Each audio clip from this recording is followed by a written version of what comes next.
Quentin, bonjour. Bonjour. Merci d'être avec moi aujourd'hui, d'avoir accepté l'invitation pour nous parler un peu de ton expérience. Pour commencer, je vais te poser la grande question avec laquelle je commence toujours, à savoir qu'est-ce que représente pour toi l'éveil de conscience? C'est une vaste question. Et Effectivement. pour moi, l'éveil de conscience, c'est vraiment intimement relié en fait à la question en fait qui est-ce que je suis, quelle est ma nature, et également au cercle de son attention en fait. Est-ce que son attention, est-ce qu'elle est large ou est-ce qu'elle est toute petite? Je suis resserré sur moi, je fais attention qu'à ce qui est autour de moi, ou alors est-ce qu'elle est vaste et en fait, je suis capable d'intégrer en fait des informations de ce qui se passe beaucoup plus loin autour de moi, de ce qui se passe sur des aspects plus subtils, de ce qui se passe chez les gens. Est-ce que je les vois plus? Est-ce que je vois s'ils sont heureux ou pas?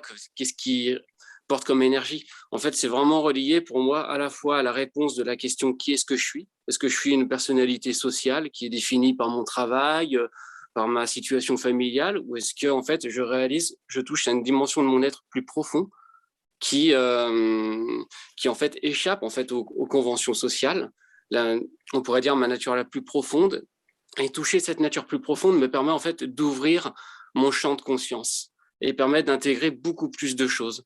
Permet, par exemple, quand je suis dans la nature, de pouvoir avoir un contact complètement autre avec la forêt, de pouvoir ressentir l'énergie des arbres. Quand je suis avec les gens, d'intégrer beaucoup plus d'informations aussi.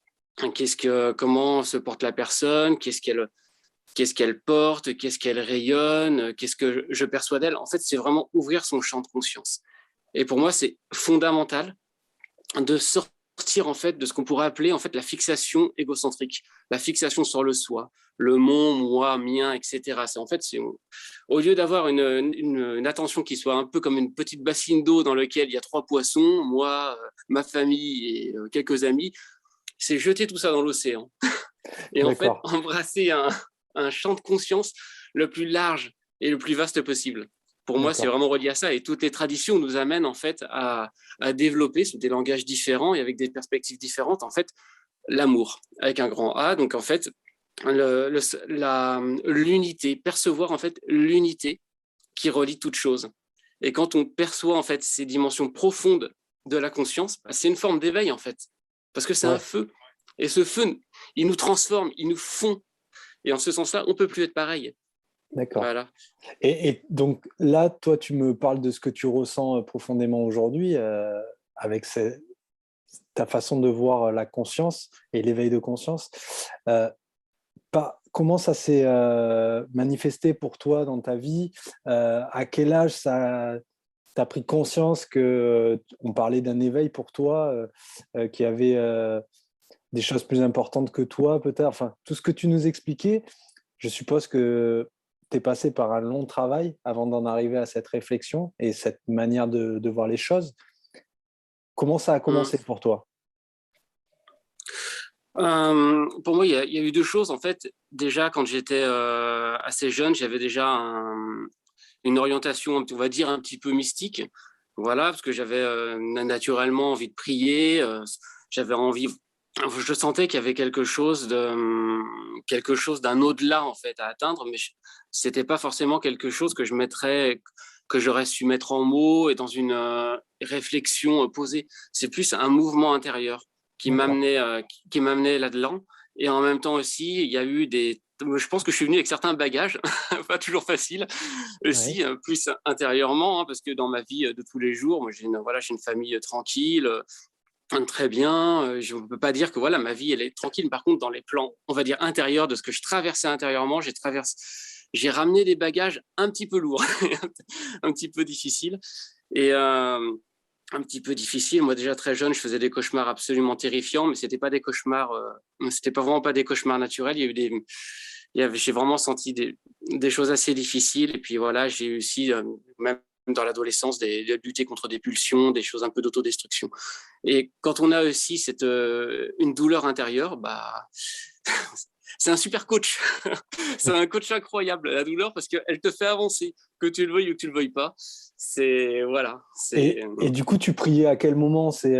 C'était dans ta culture, dans ta famille, ou c'était toi, quand tu avais des problèmes, tu avais ce besoin de te mettre en prière? Comment ça s'est manifesté? En fait, c'est marrant parce que je me suis dit, mais j'avais envie de prier, mais je me suis dit, mais comment est-ce qu'on fait pour prier? Qu'est-ce qu'il faut faire? Faut réciter des mots, faut faire quelque chose. Et j'étais là en me disant, ah non. Et en fait, je ne sais pas du tout comment faire. Et en fait, je me suis dit, bah, je vais faire de mon mieux. Donc, en fait, je vais tourner mon attention vers là-haut et je vais leur parler avec mon cœur, en fait. Voilà, je vais tourner mon attention vers cette source, en fait, que je ressens. Et en faisant de mon mieux, et parfois avec des paroles, parfois sans paroles. Et en fait, ce que j'ai compris, c'est que vouloir prier, c'est déjà une prière, en fait. Et, et en fait, on peut prier de tellement de façons. En fait, c'est Monsieur Philippe qui disait, je crois, prier, c'est unir tous ses sens en Dieu. Je crois qu'il disait ça, si je dis pas de bêtises, en espérant ne pas dire de bêtises. Et en fait, c'est ça. Parce qu'en fait, on peut prier d'énormément de façons possibles.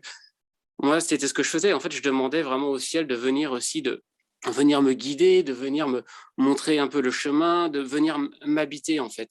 Parce que si bah, je trouvais dans le monde, bah, c'est un monde un peu étrange. Et en fait, parfois, je me suis dit, mais dans ce monde, mais qu'est-ce qu'on doit faire? En fait, on doit faire des études, travailler, gagner sa vie, résoudre des problèmes, puis mourir. Ça, c'est un peu lourd, quoi. Et en fait, et j'ai trouvé en fait que la prière nous connecte à une source, en fait, qui donne du sens à toute chose. Et en fait, peu à peu, ce qui se révélait en fait par le cheminement, c'est qu'en fait le monde, il n'a pas de sens en lui-même, je pense, mais plutôt en fait on donne un sens au monde. Et en fait, quand notre intériorité elle est remplie, elle est investie en fait par une lumière, par une conscience, on pourrait dire supérieure, à ce moment-là, en fait, ça change le rapport à soi-même, le rapport aux autres, le rapport au monde, en fait. Et ça intensifie la vie. Et quand la vie s'intensifie, elle révèle un sens plus élevé également. Ce qui fait qu'on trouve la joie, on trouve aussi des qualités supérieures de la conscience, en fait, qui nous accompagnent. Et juste pour dire que la prière, en fait, ce que j'ai compris ensuite beaucoup plus tard, c'est Ouais. que, en fait, bah, par exemple, dans des pays d'Afrique, quand ils vont sculpter, par exemple, ils vont sculpter pour une divinité ou, par exemple, mais c'est une prière. Mais en fait, c'est une prière qui prend forme physique. Et la prière, ça peut être un chant, la prière, ça peut être des danses. Est-ce qu'on ne pourrait pas dire, par exemple, que les danses de derviche, à un certain niveau, est-ce que ce n'est pas une forme de prière finalement, où on fond avec la divinité, toujours dans ce cercle, de pouvoir refondre dans la source, en fait. Voilà. Donc, la prière, c'est vaste, en fait. Et en fait, c'est établir cette reliance avec ces plans supérieurs. Et, Et donc, et... Vas-y. excuse-moi, et donc, toi, tu as rapidement compris ça au final? C'était instinctif, si je comprends bien, chez toi, et tu te mettais rapidement en prière dès que tu avais des problèmes, dès ta plus tendre enfance, c'est ça que tu es en train de me dire? C'était pas forcément quand j'avais des problèmes. C'était Ah, ok. c'était quelque chose en fait qui est venu et en fait une impulsion saine et une Ouais. impulsion que j'ai suivie en fait. Tu Et sais j'ai à quel âge ça trouvé, a commencé, ça? je serais pas de dire l'âge exact, mais je serais pas de dire l'âge exact, mais je pense ça s'est intensifié peut-être vers la fin de la primaire. Et oui, ensuite, ça a 10-11 ans? continué, quoi. Ouais, D'accord. c'est Et dans ça, ces eaux-là, et ouais. ça t'apportait réellement quelque chose? En tout cas, ça te libérait certainement d'un poids. Ouais, Qu'est-ce que ça te permettait d'avoir? Enfin, d'avoir ou de ressentir plutôt. je dirais pas que ça te permet d'avoir, en fait, ça établit une reliance, en fait. Et quand tu as une reliance, en fait, avec la lumière, tu es beaucoup plus guidé. Tu es guidé, tu es protégé. Mais c'est-à-dire qu'en fait, on vit ce qu'on vibre, en fait. Le monde extérieur qu'on vit, le monde objectif, en fait, c'est une projection du monde subjectif, du monde de notre intériorité. Donc, en fait, quand on se remplit en fait de quelque chose de supérieur, automatiquement, par résonance, en fait, ça va t'amener vers des livres qui vont te parler, vers des livres qui vont te toucher, vers des personnes qui vont te guider. Ça va t'éviter de faire des conneries, ça va t'apporter une aide. Alors ça va pas, c'est pas le remède. Oh, j'ai un problème, je prie, j'ai plus de problème. C'est pas vraiment une technique en tant que telle. C'est un cheminement. C'est en fait se dire, mais voilà, je suis pas qu'un corps, quoi. Je suis pas qu'un corps. Je ne suis pas que matière. Je veux dire, j'ai aussi une dimension spirituelle et que parfois je serais absolument incapable de mettre en mots, que je ne serais pas du tout. On m'aurait dit à cette époque, mais pourquoi tu pries? Ah bon, je sais pas. Je le sens bien. Voilà, c'est ce que je t'aurais dit. Je le sens bien. Et en fait, parfois, je sens qu'on est guidé, on est poussé parfois à, voilà, à nourrir une reliance avec le ciel. Et c'est quelque chose de vital parce que ce monde, c'est un monde qui est pas vraiment, j'aime pas le terme matérialiste parce que c'est pas un monde qui aime vraiment la matière. C'est un monde qui aime la possession. C'est un monde qui est très mental. Et dans ce monde-là, si on n'a pas une dimension transcendante, si on n'a pas une dimension spirituelle, si on n'a pas quelque chose qui nous relie à des hauteurs, si on n'a pas de l'amour à l'intérieur, quelque chose de transcendant et quelque chose aussi de néganthropique qui s'arrache à la mort et qui va vers la vie, qui va vers les autres, qui va vers le partage, si on n'a pas ces qualités finalement qui forment l'humain véritable, mais finalement, c'est triste la vie. Je veux dire, on est enseveli finalement sous une, dans, on se croit finalement un peu comme prisonnier dans un monde hostile. Et en fait, on n'est pas prisonnier. On n'est pas prisonnier. On peut vraiment se retourner à l'intérieur et établir une reliance avec des forces spirituelles. Et qu'importe le nom qu'on leur donne, en réalité, ça n'a pas d'importance. Il y en a, ils vont prier la Vierge le Christ dans la tradition chrétienne. Il y en a, voilà, les bouddhistes, ils vont faire un peu différemment. Ils ont d'autres visions. Il y en a dans le chamanisme, ils vont faire encore autre chose, mais c'est pas important. Finalement, c'est ce que du moment que tout ce qui s'élève converge. Donc, du moment en fait qu'on s'élève vers cette dimension transcendante, automatiquement, on se rapproche de l'unité. Et toute personne qui a fait un certain parcours, dans quelque tradition que ce soit, si le parcours est authentique, si le parcours est véritable, et si l'amour a été touché, automatiquement, on devient plus cool. Et automatiquement, on peut parler avec les gens d'autres traditions aussi, qui ont fait le même cheminement, même si le langage est différent. Parce que l'essence qui a été touchée est la même. C'est-à-dire, c'est comme si c'est la même montagne, en fait, mais il y a plusieurs chemins pour la monter. Et parfois, voilà, on peut sentir ce besoin, à un moment, ce besoin de se relier. Et on ne sait pas forcément pourquoi. Parfois, on a envie de se relier. Ce n'est pas forcément quelque chose qui appartiendrait à ce qu'on pourrait appeler le mental rationnel. Ah oui, j'ai des soucis, je vais prier, je vais faire le truc, et puis ça va bien se passer. Et puis voilà. Non, non, parfois, c'est un truc qui est totalement irrationnel. C'est une source à l'intérieur qui te parle et qui te dit, vas-y, quoi, je t'appelle. Et ah d'accord, je vais répondre à cet appel. Et je vais répondre du mieux qu'on peut. Et l'important, c'est pas... c'est toujours d'y aller en fait avec le cœur, comme un petit enfant. Voilà, comme un petit enfant. Et on s'adresse en fait au ciel. Et puis petit à petit, en fait, ce lien qu'on fait, ce lien qu'on cultive, ce lien qu'on construit, il s'intensifie, il s'épaissit, il devient de plus en plus dense, il devient de plus en plus fort. Et à ce moment-là, on le sent dans le quotidien. Justement, comment ça s'est passé pour toi au fil du temps? Là, tu m'as parlé de ta tendre enfance, 10-11 ans, tu as commencé à faire des prières, en tout cas à avoir ce besoin de parler, de te connecter, on va dire, entre guillemets, à quelque chose de plus grand. Là, je mets des mots simples sur tout ce que tu peux évoquer. Ensuite, dans ton parcours, tu as évolué, tu as pris conscience et tu as mis des mots sur tout ce que tu nous as expliqué tout à l'heure. Dans ton parcours, comment ça a continué à se manifester? Eh bien, dans ton adolescence, comment ça a évolué? Eh bien, j'ai de la chance. J'ai un grand frère qui était aussi sur un cheminement spirituel et qui était beaucoup moins fou que moi, parce que moi, j'étais un véritable foufou. Je faisais vraiment n'importe quoi. Je pense que mon ange gardien, il a dû avoir des primes, des gouttes de sueur. Il va se dire, oh là là, quel phénomène celui-là. Non, mais voilà, j'étais vraiment, je pense pas du tout construit. J'étais pas incarné. Enfin, si, j'étais incarné, mais je veux dire, j'étais pas. Comment ça, on peut dire que je planais. Ah, tu planais, voilà, ouais. Je planais. Moi, j'étais prêt à faire à peu près n'importe quelle expérience. Comme on dit vulgairement, tu étais perché.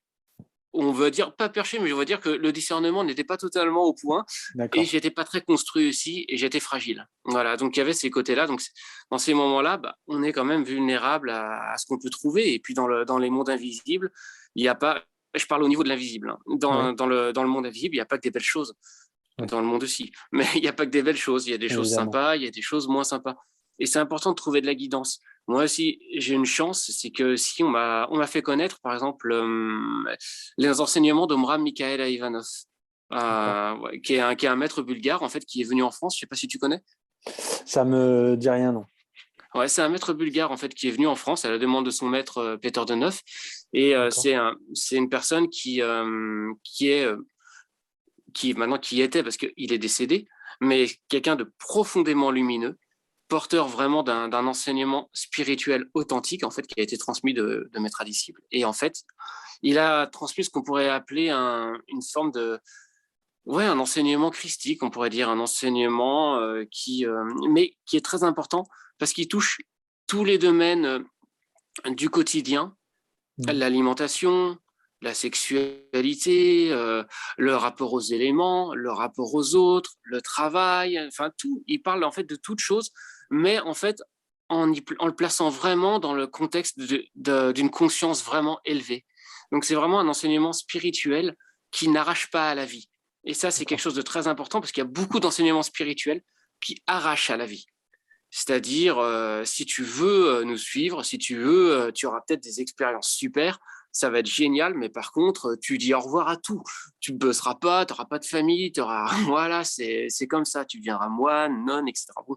Et ça, c'est pas un enseignement, l'enseignement de Brahma qui arrache à la vie. C'est un enseignement, au contraire, qui vise à pleinement rentrer dans la vie, mais à y rentrer avec un niveau de conscience supérieur dans lequel, en fait, l'enseignement spirituel, ce qui transmet, en fait, de conscience, euh, va s'incarner dans notre quotidien. Ce qui fait qu'en fait, notre vie quotidienne devient, devient en fait l'incarnation de cette conscience supérieure qu'on cherche à faire. C'est en fait ce que dit Jésus dans la prière du Notre Père, que ta volonté soit faite sur la terre comme au ciel. C'est-à-dire, on va chercher ce ciel, cette conscience supérieure, cet amour, tout ça, et ensuite, on va chercher à l'incarner dans la vie de tous les jours. Comment, voilà, c'est pas ah oui, je prie, je fais de la méditation, ah c'est génial l'amour, et puis ensuite je sors, et puis je parle mal Ouais. à ma femme, et puis j'en ai rien à foutre de mes collègues, et puis je marche sur les autres, et puis non, c'est pas ça. On essaye au contraire d'établir une cohérence. Il y a un lien justement entre cette dimension en fait spirituelle qu'on cherche à développer et ce qu'on vit sur Terre. Et ça, c'est d'abord ça m'a beaucoup parlé parce que je me suis dit ça c'est ce que je cherche. Donc, c'est grâce Ça à ton vraiment, frère que tu as rencontré ce maître, c'est ça? j'ai rencontré son Pour faire le enseignement. lien? J'ai Oui, tu as rencontré son rencontré enseignement, ouais. ouais. Et ça m'a beaucoup apporté. Et en fait, j'ai vraiment étudié à fond son enseignement. Et en D'accord. fait, en À cherchant à intégrer l'adolescence, dans. c'est ça? Hein, pardon? À ton adolescence, à partir de ton adolescence, tu as Ouais, commencé ouais, c'est ça. à Dans étudier ça, ok. l'adolescence, et j'ai continué, etc. Et en fait, j'ai trouvé que c'était vraiment, pour moi, parce qu'en fait, je crois qu'au fond, ce que je cherchais, c'était une guidance. J'avais besoin d'être guidé. J'avais vraiment besoin d'être guidé. Moi, j'aurais profondément aimé, très jeune, déjà d'avoir un maître. Vraiment, j'aurais profondément aimé un maître spirituel authentique. Voilà, je pourrais revenir sur ce que signifie avoir un maître.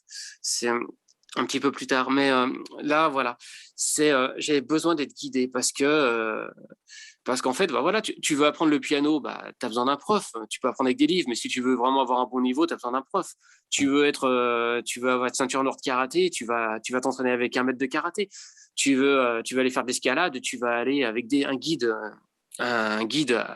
compétent. Tu vas pas y aller tout seul dans les montagnes si tu n'as pas d'expérience. Mais par contre, pour cheminer dans la spiritualité, pour cheminer en fait dans des chemins qui sont en fait parfois beaucoup plus dangereux que tout ce qui a été cité, et il y a beaucoup plus de chances de se perdre parce que parfois on est aveugle sur ce chemin, c'est absolument important, à mon sens, Oui. de trouver ce qu'on pourrait appeler des grands frères, des grandes sœurs, ou ce qu'on appelle aussi, comment ça s'appelle ça, des amis spirituels, ou parfois on peut appeler ça aussi, et voire même si on peut rencontrer des maîtres spirituels authentiques qui sont capables en fait à la fois de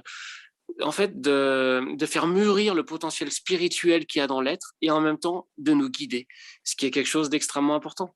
Et pour moi, ça a été quelque chose qui m'a vraiment guidé. Moi, je pense que j'étais assez protégé parce que parfois, je lisais des livres sur l'occultisme, sur l'influence à distance, des trucs comme ça. Mais en fait, je me suis dit, c'est intéressant, mais j'ai absolument pas envie de pratiquer. Ça me branche, mais pas du tout. En fait, voilà, je me suis dit, c'est intéressant. Je lisais ça par curiosité. J'aimais bien, j'avais bien le côté curieux. Par contre, là, quand j'ai rencontré l'enseignement de morale, je me suis dit, c'est ça que je cherche. Au fond de moi, il y a une reconnaissance. Je me suis dit, vraiment, c'est ce que je cherche. C'est finalement apprendre à être un humain fait véritable, réussir à trouver cette dimension transcendante et l'incarner sur la Terre. Et ça, c'est important. Je trouve que c'est vraiment important. Avoir un rapport transformé à la nature, etc. Comment peut-être intégrer une dimension dans sa sexualité qui soit plus tantrique, voilà, qui permette en fait de se connecter à quelque chose de plus élevé.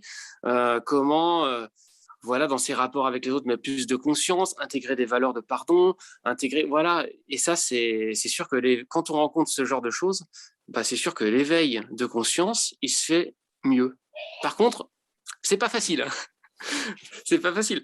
Moi, j'aimerais juste, je parle beaucoup, excuse-moi, mais c'est le côté. Il y a un livre qui est très bien de Jack Kornfield, qui s'appelle Après l'extase, la lessive. Et en fait, ça parle de personnes qui font des retraites bouddhistes principalement. Donc, des retraites bouddhistes, ça peut être des retraites parfois très longues, ça peut être des retraites de plusieurs années, où on récite beaucoup de mantras, on fait plein de trucs. Et en fait, quand on est isolé de tout, quand on est en haut de sa montagne, façon de parler, et qu'on fait ses mantras, et qu'on fait ses méditations, et tout ça, alors là, on peut vite, à un moment, rentrer dans la béatitude. On est, c'est merveilleux, on plane, c'est génial. Mais ensuite, après cette extase, c'est vrai, il y a la lessive. On revient dans le monde. Et alors là, parfois, le monde, c'est un autre maître. C'est un autre maître.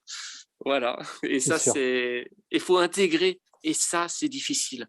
Parce que c'est comme c'est dit dans la Bible, l'esprit est fort, la chair est faible, façon de parler. C'est-à-dire que c'est facile en fait de prendre des résolutions, c'est facile de parler de belles choses.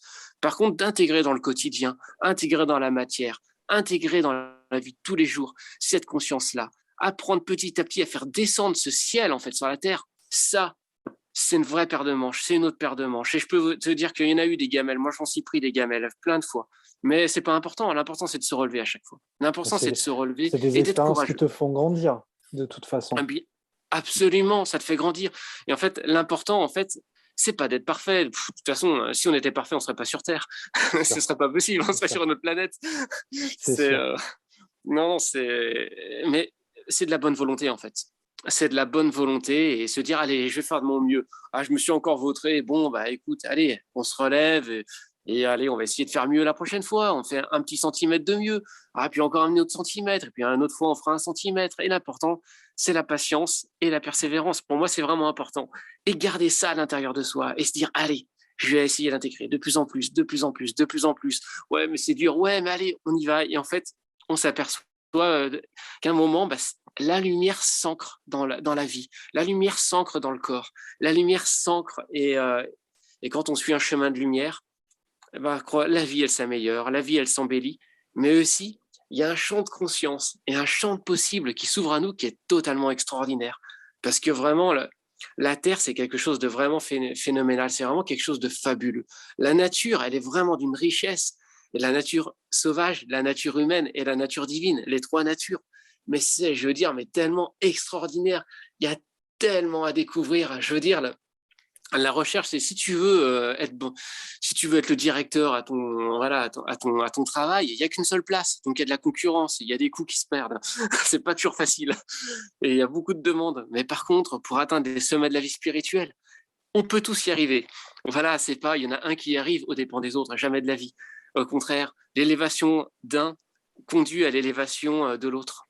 Et ça, c'est quelque chose de merveilleux. Moi, il y a une citation de Maurice Daubard, qui est un yogi qui enseigne le yoga du froid, et c'est un yogi, j'avais fait un stage avec lui, et j'ai trouvé que c'était quelqu'un de particulièrement merveilleux et qui a beaucoup une très forte richesse de cœur. Et il disait, comment trouver de la tristesse dans une ambiance où la joie est partagée comme le pain, et où le succès d'un seul est une victoire pour tous. Et ça, je trouve que c'est spirituel. C'est cette idée, en fait, on est tous dans le même bateau, en fait. Ouais. On est tous dans le même bateau. Et je te disais à un moment, cette conscience du qui suis-je. En fait, quand on réfléchit vraiment en fait, sur ce qui suis-je, on est interdépendant. Tout bien qu'on réalise, on le doit à d'autres personnes. C'est d'autres personnes qui nous ont fait grandir. Et peut-être que si d'autres personnes ont grandi, on y a participé aussi, mais on est tous interdépendants. Et rien dans la nature n'existe par soi-même. Le pommier, il mange pas ses pommes. Ainsi de Oui, suite. c'est sûr. Tout ce qui existe, en fait, c'est pour participer à un ensemble. C'est ça aussi, cette négantropie. Ne pas être attaché à toujours ce moi-je qui, en fait, est un cercle autodestructeur, mais vraiment rentrer dans, voilà, j'appartiens à un tout et j'ai envie de participer d'une façon harmonieuse à ce tout.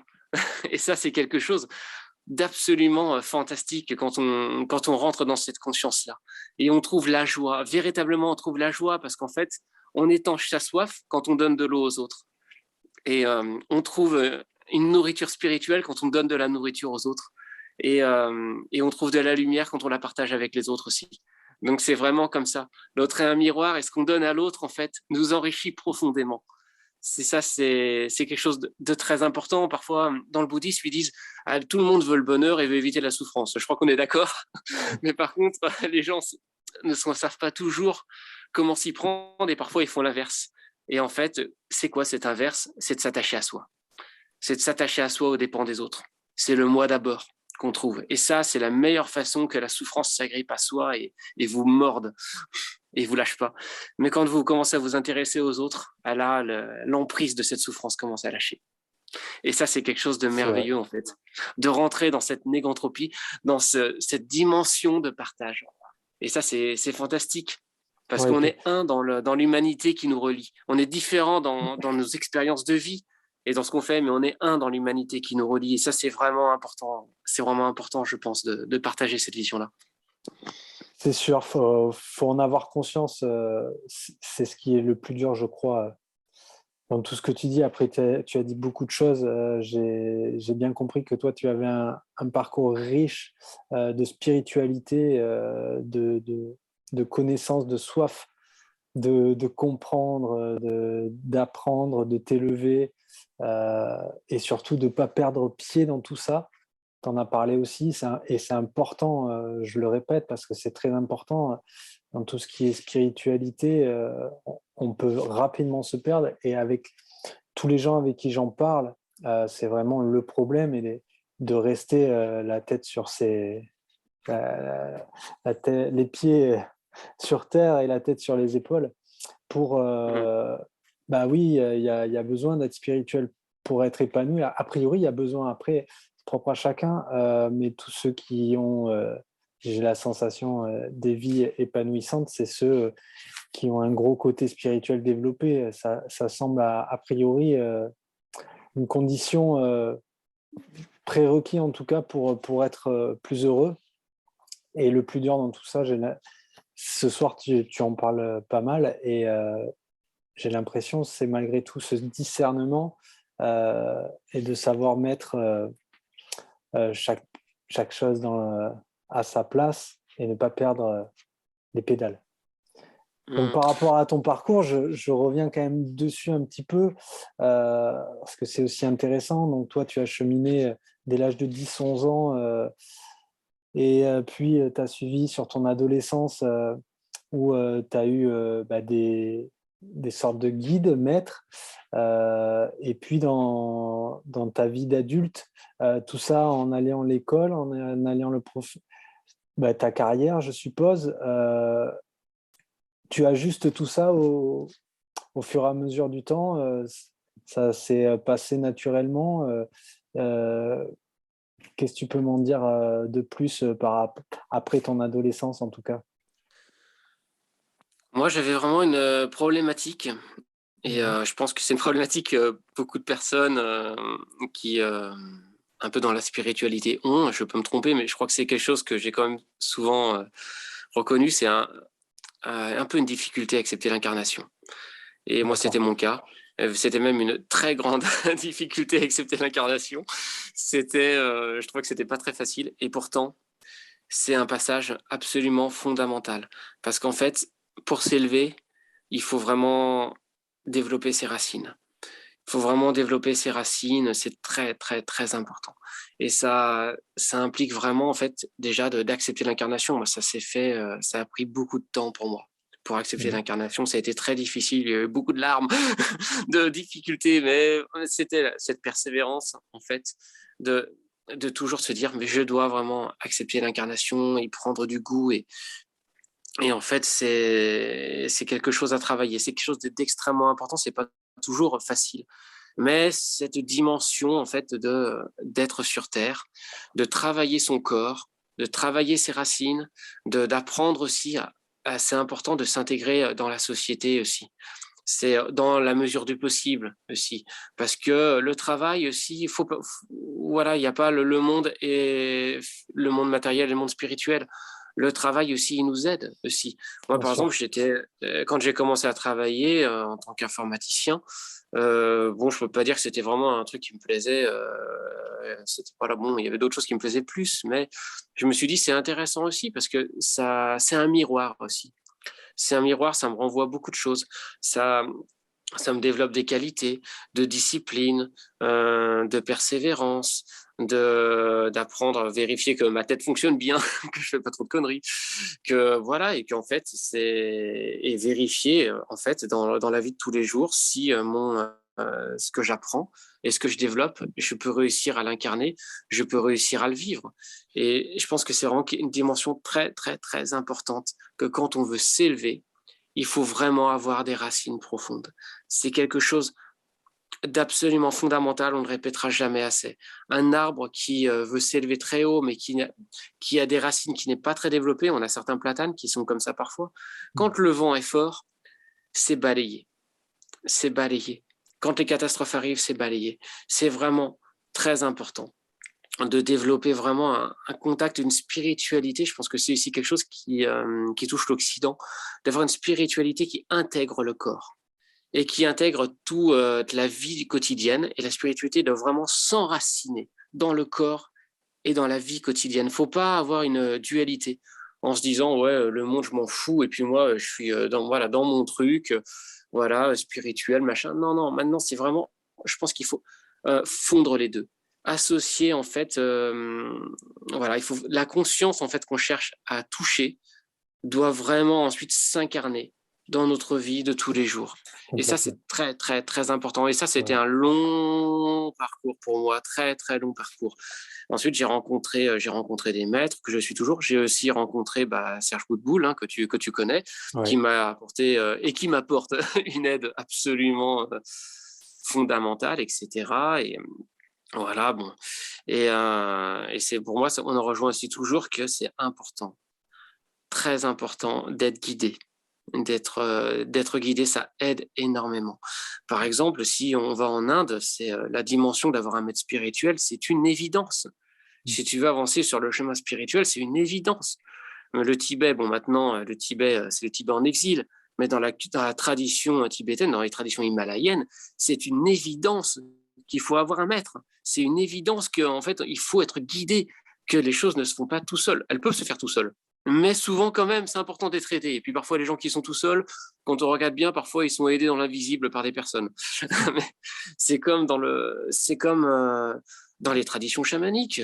Moi, je suis allé en Mongolie. Voilà, des chamans que j'ai rencontrés, ils avaient aussi des guides qui les ont formés. De part, il y en a, par exemple, j'en ai rencontré un, il était urgentiste, puis il a eu des rêves qui lui ont dit tu dois être chaman, etc. Donc, il avait clairement un potentiel et il devait développer ça, mais il a Mhm. dû rencontrer des aînés.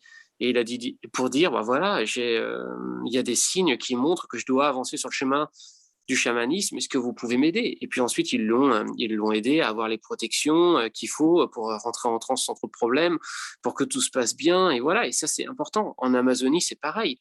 Les chamans, ils sont chapeautés par des aînés quand ils font des diètes en forêt, quand ils prennent leurs plantes et quand ils font tout ça.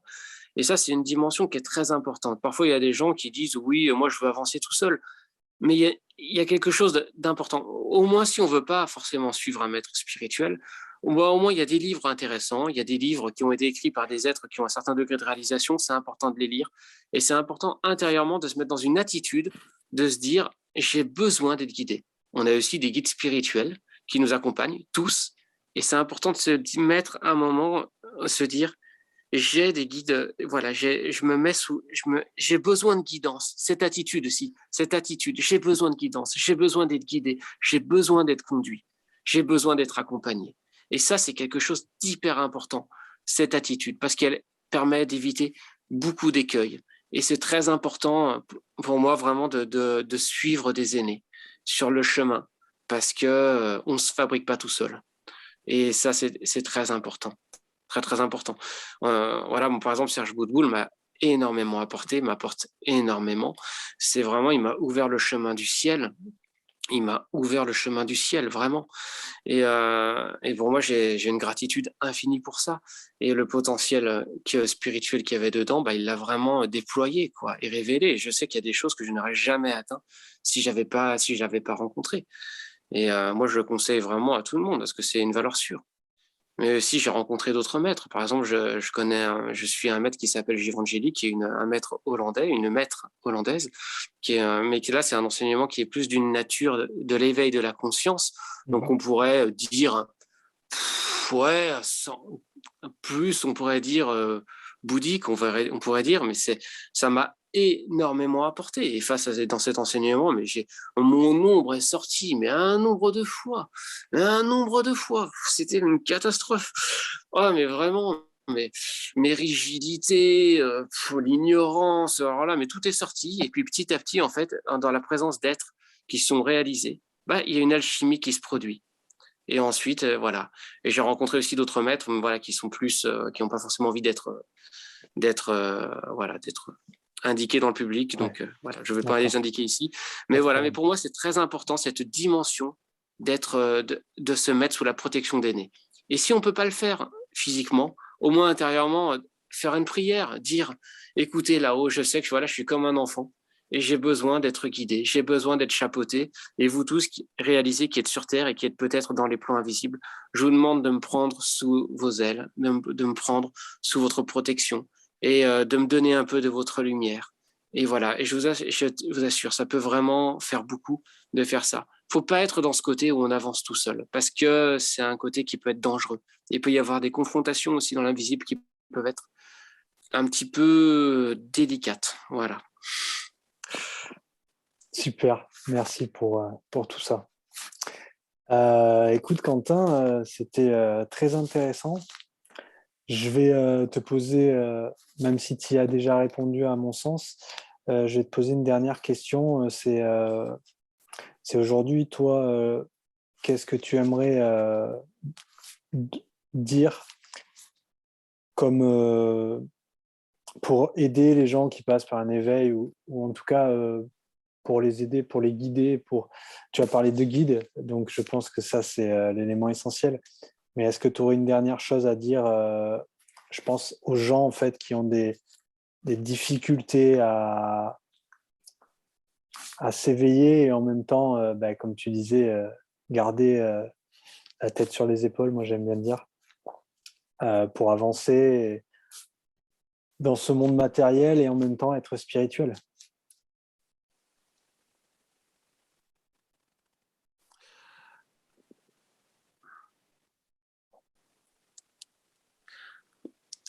Je dirais déjà, il y a plusieurs petites choses. Je dirais déjà le potentiel en fait qu'on a, le potentiel spirituel, c'est un potentiel qui appartient à la nature humaine. Donc, faut pas rentrer dans le truc, ouais, j'ai des dons, moi j'ai des dons, les autres n'en ont pas, ou le vice-versa, etc. Tout, en fait, appartient au potentiel humain. C'est très important d'en prendre conscience. Donc, toute personne qui se met en chemin en faisant ce qu'il faut, tôt ou tard, va grandir, va se transformer et va aller vers la lumière. Aller vers la lumière, c'est aller vers l'amour, c'est aller vers l'unité. Et quand on avance sur un chemin de lumière, c'est un chemin qui, avec le temps, devient de plus en plus beau et de plus en plus vaste. Et en fait, ça se réfléchit dans tous les domaines de la vie. C'est-à-dire que quand on avance sur un chemin de lumière, les souffrances s'apaisent. Il y a des guérisons qui peuvent arriver. Tout en fait s'ouvre dans la vie. Pas seulement intérieurement, mais même aussi dans la vie de tous les jours. beaucoup de belles choses arrivent. C'est un chemin qui embellit tout. C'est un chemin qui resplendit sur tout, en fait. Donc, c'est vraiment, il n'y a que du bon à suivre un chemin de lumière. Et ça, et tout le potentiel spirituel, clairvoyance, clairaudience, les expériences spirituelles, les rencontres avec les guides de lumière qu'on peut avoir dans les rêves, avec des déités, toutes ces choses-là, c'est des choses qui appartiennent vraiment au potentiel humain. Et tout le monde là, tout le monde peut le vivre. Il n'y a pas du tout de personnes, oui, moi je suis meilleur que, ou inférieur ou quoi que ce soit. Il n'y a pas de choses comme ça. On est tous dans le même bateau. Et on porte tous ce potentiel à l'intérieur de nous. Et on a tous la possibilité de le déployer. Et voilà, si j'ai un autre message, c'est parfois on peut vraiment traverser des souffrances, des difficultés. Moi, j'ai traversé des choses, voilà, à une époque dans ma vie, je devais planquer tout ce qui était pointu. Voilà, c'était pas des périodes très faciles et mentalement, c'était un mental qui était dans des dimensions de grande souffrance. Et on croit que ça va durer une éternité, ces choses-là. On croit qu'il n'y a pas de solution. C'est impermanent. C'est impermanent. Si on fait ce qu'il faut, si on demande à être guidé, si on avance, tôt ou tard, ça s'apaise. Tôt ou tard, ça s'apaise. Et ça, c'est vraiment très, très, très important de prendre conscience de ça, d'avoir cette persévérance en disant, je souffre aujourd'hui, mais je vais continuer de tout mon cœur. Je vais simplement donner mon 100%. Et même si c'est très, très peu, et même si j'ai l'impression d'avancer en rampant, voire même à grimper avec les dents, c'est pas grave. Je vais faire du mieux que je peux et parfois, la grâce peut arriver la seconde d'après. La grâce peut arriver, ça peut être le pas d'après. Faut pas abandonner. Faut pas abandonner parce que parfois, c'est vraiment la seconde d'après où la grâce peut tomber à votre porte. Il y avait une petite anecdote, il y avait un grand saint en Inde qui s'appelle Sai Baba de Shirdi. Donc, Sai Baba de Shirdi, il ne faut pas le confondre avec l'autre Sai Baba qui a une touffe pas possible de cheveux. Non, c'est pas le même. C'est Sai Baba de Shirdi, il a un turban blanc. C'est pas la même personne, pour moi, en tout cas. Et Sai Baba de Shirdi, c'était un grand saint indien qui faisait vraiment des miracles et qui enseignait beaucoup de belles choses. Et en fait, il y avait un de ses disciples en fait, qui a eu des très sévères revers de fortune. Il pouvait même plus subvenir aux besoins de sa famille. Et il a eu pendant des années des souffrances, et des souffrances, et des souffrances, et des galères, et des galères, et des galères. Et il en parlait tout le temps à ses babas en disant, mais voilà, regarde ce qui m'arrive, etc.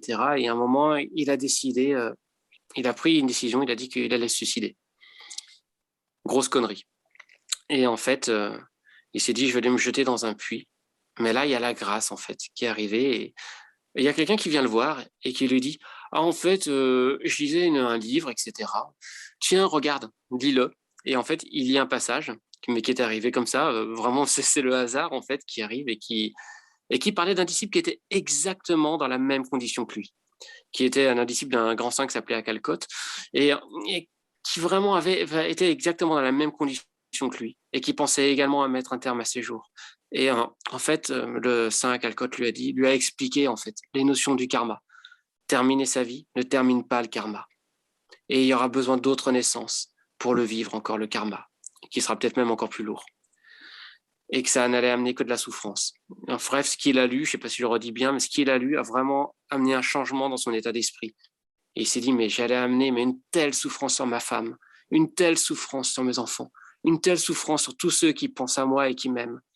Et en plus de ça, ça allait même pas terminer mon karma. J'allais devoir encore souffrir davantage plus tard, etc., voire même encore pire. Il s'est dit, qu'importe le karma qui doit naître, il doit être vécu. Et il a dit qu'il allait le vivre en le vivant avec la manière la plus authentique et la plus spirituelle qui soit, en cherchant à être au service. Et en fait, très vite, sa mauvaise fortune s'est terminée, comme si ça s'était arrêté d'un seul coup. Il a trouvé la prospérité, il est devenu astrologue, la chance, ça lui a souri, et toute sa situation s'est complètement transformée. Il a regardé ensuite en arrière et il s'est dit, mais quelle connerie j'allais faire. Heureusement que j'ai continué. Heureusement que j'ai continué. Et voilà, c'est ce que je veux dire, c'est l'ange de la grâce peut vraiment arriver le pas d'après. C'est pour ça le conseil que je donne, même s'il y a de la souffrance, des difficultés, qu'on se dit, mais ce monde avec ce Macron, ce tout ça, et voilà. Je veux dire, ce président qui dit des choses, c'est vraiment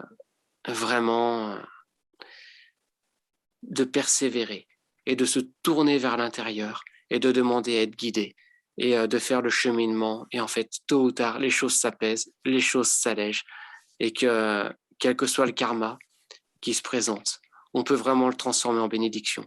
On est en fin de cycle et cette vie-là, elle en vaut peut-être 100, voire 1000. Donc elle est très importante, elle est très précieuse. Et si on fait ce qu'il faut, tout peut se transformer. Moi, je ne suis pas du tout meilleur qu'un autre, absolument pas. Et je considère que je suis parti de loin, avec beaucoup de bagages. Et si j'ai pu réussir à avoir des transformations bénéfiques, si j'ai pu réussir à avoir certaines expériences, c'est simplement, ça veut tout simplement dire que n'importe qui peut y arriver. C'est ce que j'ai à dire par rapport à ça. Voilà. Ok, merci beaucoup Quentin. Écoute, ouais, encore merci. C'était très intéressant. Merci d'avoir joué le jeu. Et puis, je vais te dire à très bientôt pour un autre sujet peut-être.